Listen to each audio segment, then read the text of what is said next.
Hello दोस्तों, नमस्कार। मैं आरती शुक्ला आप सभी के बीच एक तिलकगारी गीत लेके आए हैं। आप लोग क्वेश्चन एक कमेंट करके ज़रूर बताना और चैनल को लाइक सब्सक्राइब करना मत भूलिए प्लीज़। दोस्तों कमेंट में बताना मेरा गाना कैसा है, मेरा भी सपोर्ट करिए आप लोग। मोदी के जमाना आइल, मोदी के जमाना आइल, चली ना तुहार हो आंगनवा में संभर के अइहा, भैया के सार हो आंगनवा में संभल के अइहा।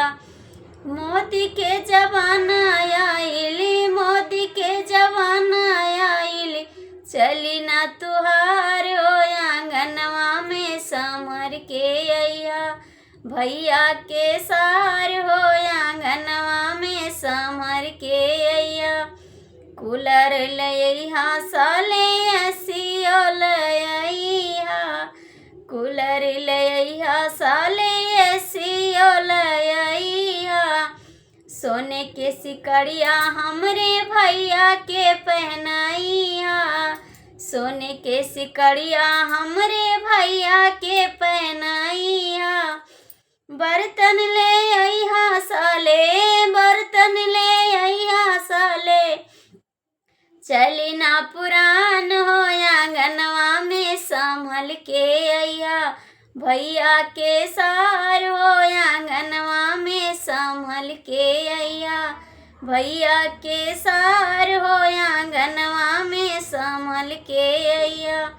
मोदी के जमाना आइल, मोदी के जमाना आइल, चली ना तुहार हो आंगनवा में संभल के अइहा, भैया के सार हो आंगनवा में संभल के अइहा। बाइक लइहा साले कारवो लइहा, बाइक लइहा साले कारेवो लइहा। सोने के अंगूठिया हमरे भैया के पहनाइहा, सोने के अंगूठिया हमरे भैया के पहनाइहा। सुटवाला अइहा साले, सुटवाला या साले, चली ना पुरान हो आंगनवा में संभल के अइहा, भैया के सार हो आंगनवा में संभल के अइहा।